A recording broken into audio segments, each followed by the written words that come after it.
Hello po, magandang hapon. I think mga 2 PM something pa lang or magti-3. Napadaan lang po ako dito sa Phase 6 para makakuha ng update kasi nung mga nakaraang araw is hindi rin nakakapunta. Medyo malayo din po kasi. So bali ang ginagawa po nila is nagbibistay para po sa ating plastering. Nire-ready na po nila. Medyo mainit lang pero mas okay na po yan kaysa kung umuulan. Bibigat po yung ating buhangin. At the same time mabibigatan silang magbistay. So mas preferred po namin yung sa mini dam kasi kung yung mga ready to parang mga ready na bistay na, medyo mahal. So mas okay po yung ganitong kukunin natin is isang mini dam o kaya isang ERP, tapos bibistayin na lang. Tapos magagamit din natin yung mga pinagbistayan nila doon para sa flooring. Ayan po. So ganyan ang pinaka diskarte sa gawa namin. Yung mga binistay is nilalagay na po sa mga sako po yan ng semento. Ayan po. Para pag kailangan na po nilang gamitin, ipapasok na lang po sa unit. Doon na po sila maghahalo. Ayan po. So let's see. Medyo mainit lang pero carry lang yan. So meron po kaming sana yung isa pong nagbakasyon sana po bumalik na, tapos yung isang additional, actually dalawa po yata yung additional ni Ray. Yung isa sana after Undas makapunta na, Mason din po yun, Mason. So balak po namin dito siya ilagay. Ayan po. So pagpasensyahan nyo na po at marami po kaming projects. Pero naiisip ko lang kung halimbawa kukunan ko to ng maraming tao pero hindi rin naman magagawa ng maayos, wag na lang. Kasi kung iilan lang yun nandito pero gumagawa ng maayos, mabilis ang kilos, parang nakuha ko na rin yung maraming tao, diba? So hindi naman kailangan sobrang dami para lang matapos agad o mabilis ang trabaho. Kasi minsan pag madami tapos walang nagbabantay, tapos bago pa, parang papetiks-petiks lang. So ako, mas okay na ako dito sa mga kasama namin sa team na kahit hindi mo bantayan is meron silang achievements o merong improvements sa araw na yon. Ayan po. So tiwala lang po, tiwala lang. Nire-remind ko lang po doon sa mga gustong magpagawa sa amin. Kasi po, marami pong nagpi-PM sa akin. So ito naman kasi ang per unit po kasi na kontrata namin is nasa 2 months. So ayan po, 3 units. So hindi ko lang matandaan kung 3 to 4 months po ata ang kontrata dito ni Ray. Check ko na lang po. Ayan. So bali ito, i-explain ko lang po ng konti. Yung aming row house po is sobrang unique. Masasabi kong unique kasi ngayon ko pa lang ito makikita tapos kami pa ang gagawa. Yung mga common na pwesto ng CR dito o kaya doon sa likod o kaya sa kabilang side o kaya doon sa kabilang side, ito naman kay ma'am nandito sa may harapan. So ito po kasi is parang condo style.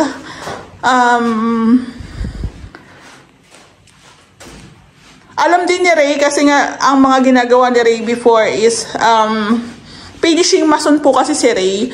So alam niya sa mga condo is at sa pinaka main door is ang katabi is CR.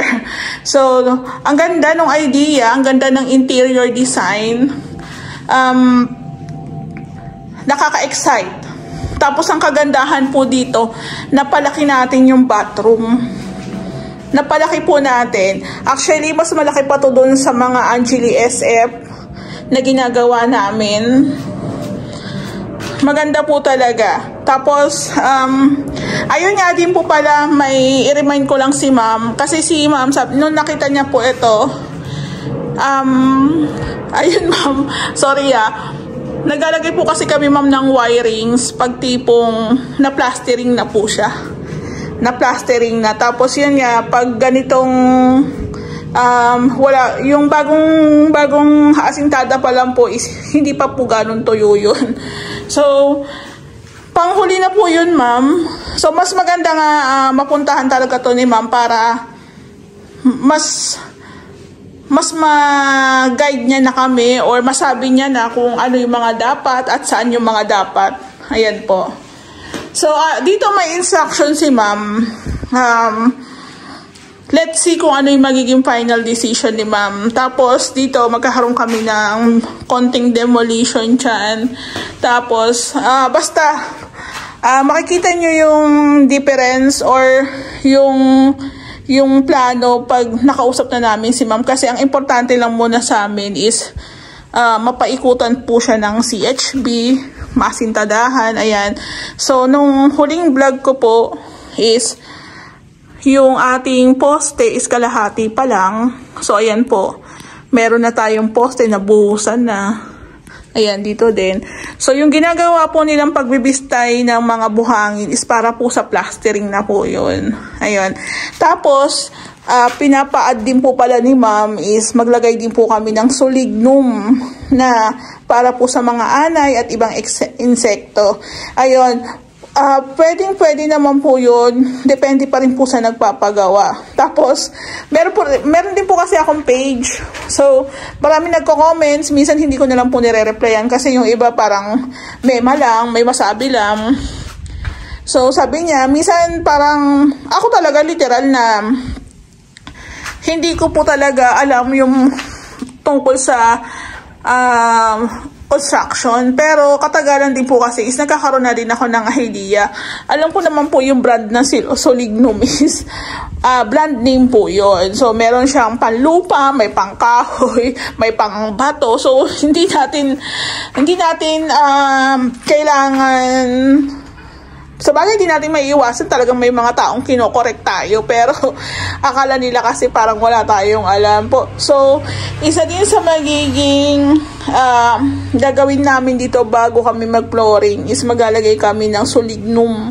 Ayan. Pwedeng butasan po namin siya.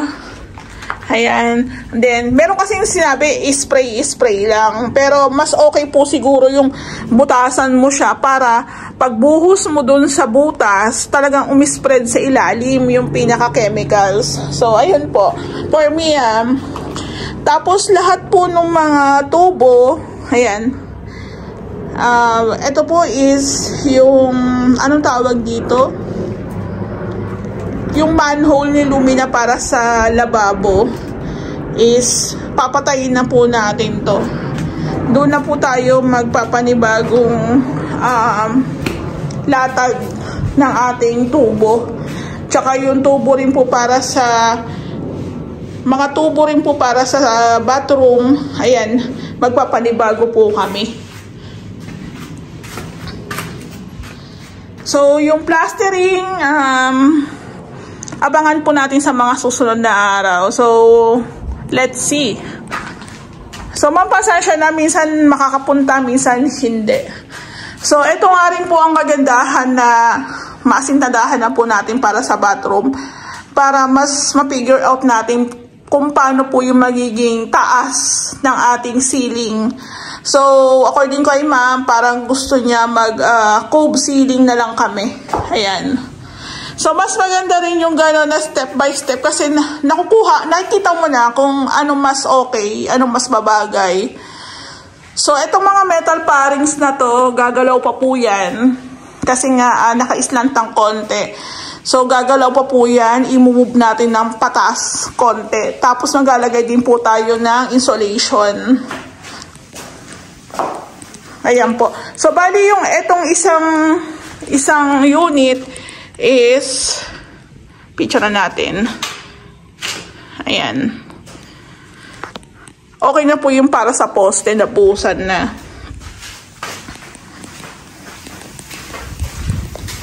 So kung mapapansin nyo, wala naman dito yung pintor ko kasi wala pa naman din siyang gagawin. Yung tile setter ko wala muna kasi wala rin naman din silang gagawin. So bali gamit na gamit po talaga yung aking mga mason. Mga mason. So madali na lang po yan. Ako lagi ko sinasabi tiwala lang kasi nasa mabuting kamay kayo. Ayan po. So, ito naman po yung second unit. As you can see, parang ilang araw lang akong wala. Ito rin po is nabuhusan na rin po yung poste. Ayan. So, plastering na lang din po ang kulang dito. Tsaka flooring. Paglatag po ng mga tubo, panibagong tubo. Ayan. So, ito po yung second na unit.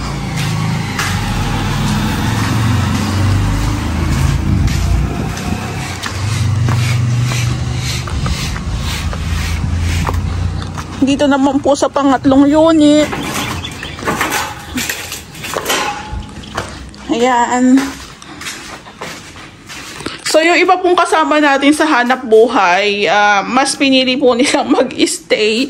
Yung iba naman po kasi is hindi naman na sila bumoto, kaya pumasok po sila.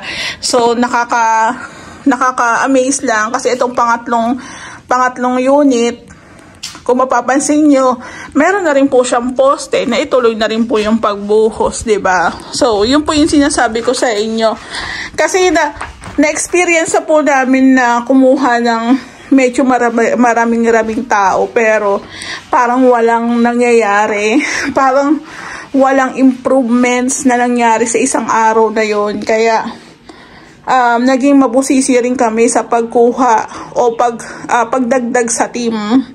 Kasi kay Ray, 800 a day, 900 a day yung iba, pero ang gawa is mabilis, 'di ba? Yung gawa na pang isang araw lang doon sa normal na gumagawa. Dito sa team namin, yung gawa nila pang 2 hanggang 3 araw na 'di ba? Ayan po. So, again, plastering na lang din po ang kulang, flooring, paglatag po ng mga tubo, then yung ating roofing, syempre. So, hindi rin, kahit maglagay ako ng pintor, hindi pa rin naman din pwede. So, yun po yung sinasabi ko na by process po tayo. Hindi po natin pwedeng sabay-sabay gumagawa. May nagkikisame, may nagano, hindi po pwede. So, ayun, masasabi ko lang, kung sa amin po kayo tutuloy, pagpasensyahan nyo na kasi marami talaga kaming projects, iniikutan lang namin, then proseso yung ating paggawa. I-shoutout ko lang po pala si Ma'am Marilyn Domingo po ata na nasa Hong Kong. Meron din po siyang unit sa Phase 4. Row house din po siya, bali sa amin din po siya tutuloy. Ayan. So, actually, uuwi si Ma'am. Parang isang araw lang siyang uuwi, tapos babalik din agad sa Hong Kong. Ayun, nakakatawa. Nakakatawa kasi baka naumpisahan kami dito ng 3 row house. Baka magsunod-sunod naman na row house ang puro gawa namin. Kasi syempre, magkakaroon na sila ng idea kung paano namin gawin ang isang row house. Ayan po. So, nakakatawa. Nakakatawa lang. So, ito naman po mga materialis namin, andito lang Kumbaga, ikakasa na lang namin to. Pero, syempre, waiting lang po muna po kami na mabuo yung extension ni Ma'am. Ayan po. Hello po, magandang hapon. Update po tayo.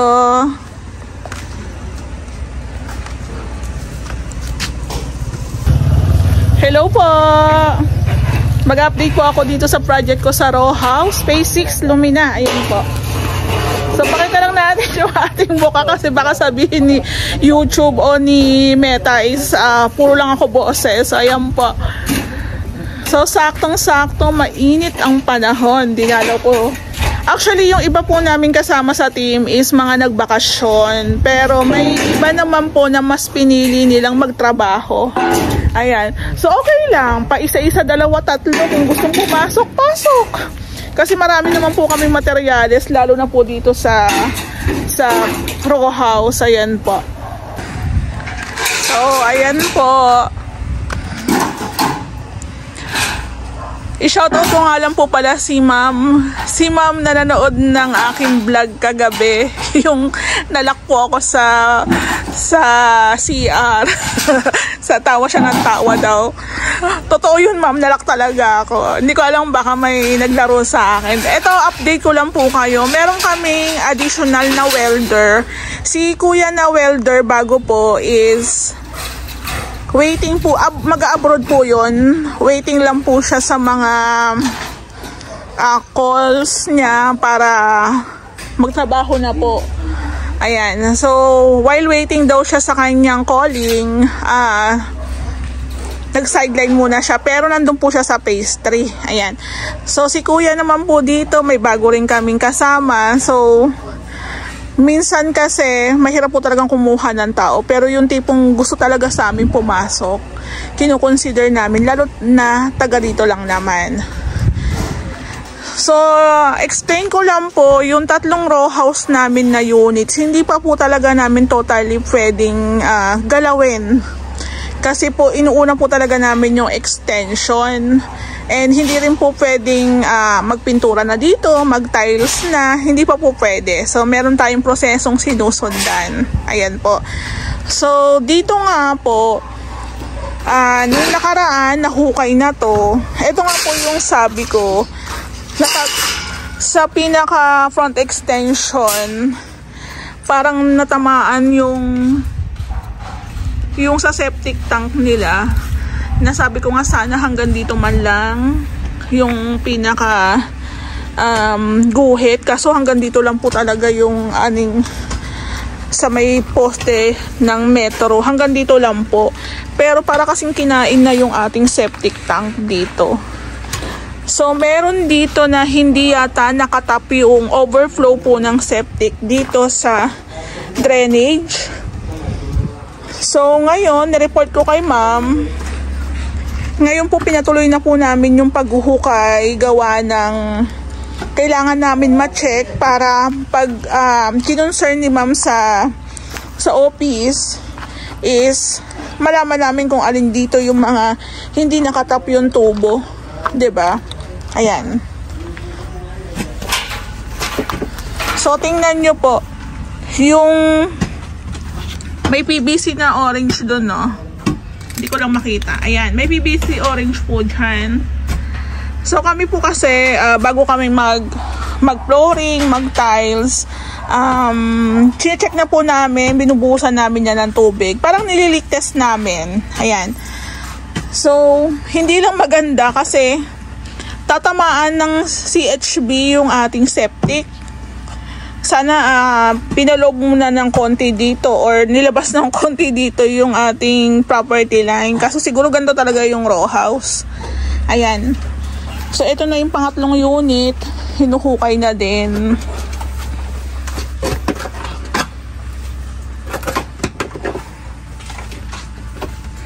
Naglagay sila ng ng tawag ito, temporary roofing kasi ang init po. Ayun naman na talaga ang problema na encounter namin dito sa row house, sa extension. Pag umulan, basa naman, maputik. Pag mainit naman, ayan. Ayos na ito mainit? Ayos na yung mainit para makagawa rin din talaga tayo. Ayan.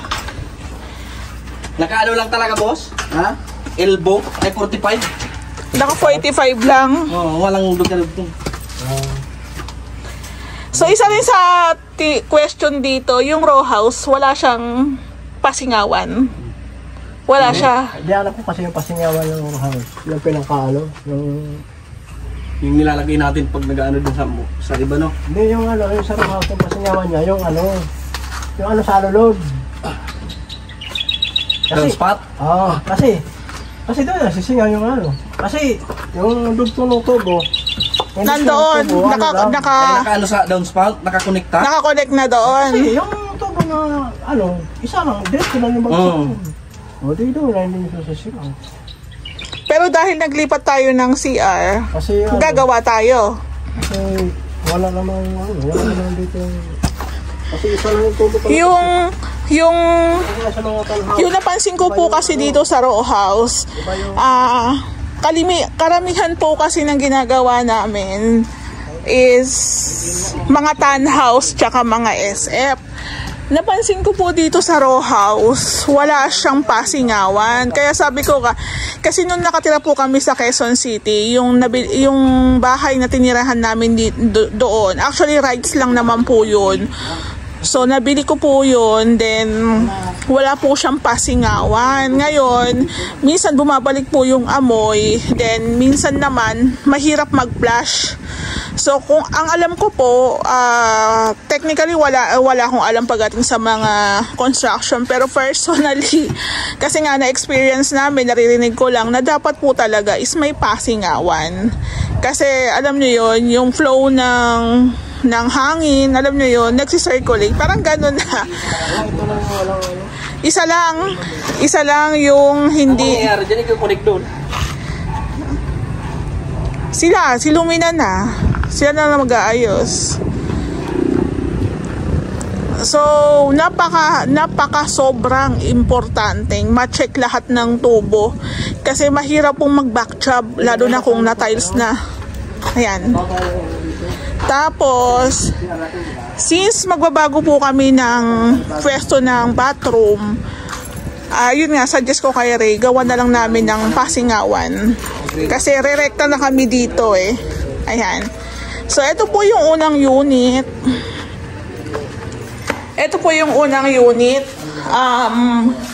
Nagka-plastering na si Kuya James. Bali, intusan ko lang bumili ng merienda. Ayan po.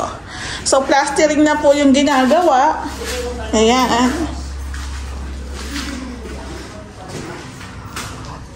So, ay wow!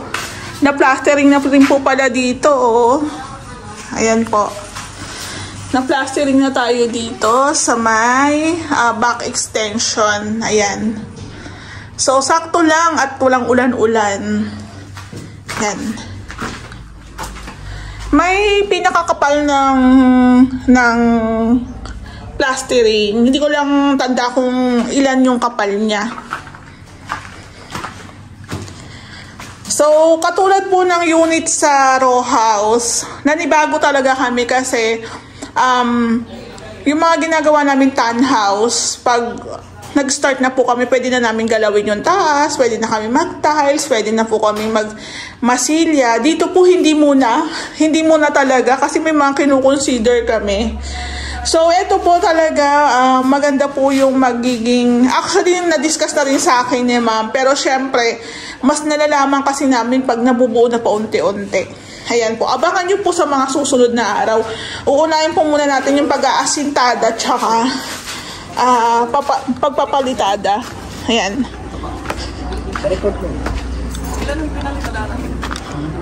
Ay, ang taray. Dito rin po sa pangalawang unit, na plastering na. Hindi kasi ako nakakapunta minsan. Minsan hindi rin sila nagkukuha ng picture. So, ayan. Oh, okay na po pala dito. Oh. Tatanungin ko nga sila kung ilan yung kapal ng plastering. Ayan po. So, according sa instruction ni ma'am, may 210 tayo na sukat dito. Tapos, 110 na para sa kanyang mini garden slash laundry. Ayan, 110. Kaya meron tayong mga imumove ng konti. Ayan, siguro imumove natin ng konti ito dito, papunta dito. Ayan, tapos magkakaroon tayo ng demolition yata dito na konti. 110 ang sukat. Ayan. So, ito po yung sinasabi ko sa inyo. Kami po, kontrata po kami, Pacquiao. So, doon po sa mga ongoing namin projects, huwag nyo pong asahan na araw-araw kaming gagawa sa unit nyo. Kasi po, pakiyaw po kami. Ibig sabihin, kontrata, gagawin na, yung 1-2 araw namin gawa dyan, parang pang 4 o 5 araw na. So, ayun nga po. Parang mapapansin nyo, ang bilis lang. Kahit ako, nagtaka ako. Yung pangalawang unit, meron ng plastering, diba? So, let's see dito sa pangatlong unit. Ayan. Ano, James, nakabili ka na? Merienda muna kayo. Merienda muna kayo. Ako muna magingay. Kanya-kanyang pader din? Oo, kanya-kanyang pader. Oo. Magkakanusing. Kakausapin naman tayo ni ma'am. Merienda muna kayo doon. Eto. Check natin dito yung pangatlong unit. Ayan. Sabi po. So, tatandaan nyo po sa renovation, hindi po porket may mga materialis na kailangan na umpisahan. Kailangan po magkaroon tayo ng step by step. Ito pong pangatlong unit, dito ang wala pang plastering. Ayan po. Sabi po. So, ito ang wala pang plastering.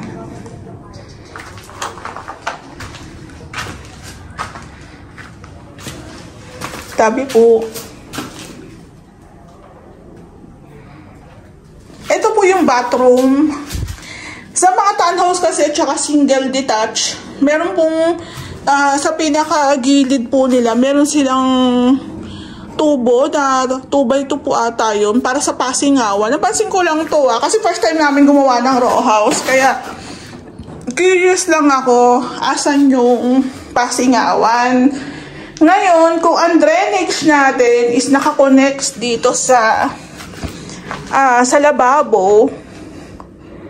So, tapos, yung ating downspout nakakolect din dito. So, malamang, yun yung sinasabi ni Reyna, yung pinaka sa downspout, yun na rin yung pasingawan. Parang ganon. Parang magulo. Diba? Pero yun nga, since maglilipat kami ng pwesto ng CR, magbabago kami ng mga fittings, ng mga tubo, maglalagay na rin kami sadya ng tawag dito, pasingawan. Ayan. Yung pasingawan po na sinasabi ko, iba po yun sa exhaust fan na. Sa exhaust fan, iba rin po yun na. Yung dito, yung sa exhaust po kasi, yung dito mismong hangin, circulation dito. Pero yung sa pasingawan po, is connected po ata yun sa septic, na abang sa septic, papunta yata yung pasingawan na tubo. Parang ganun. So, kailangan po talagang i-check.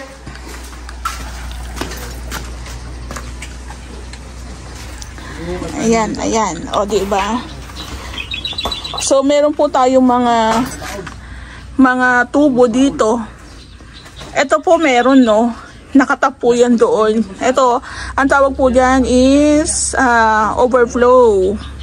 Nakatap po yan doon. So, ma'am, ang i-report lang po natin is isa. Ayan. So, ito pong lalim na to. Lalaliman po yan, ha. Hindi po yan yung pinakalalim niya, na.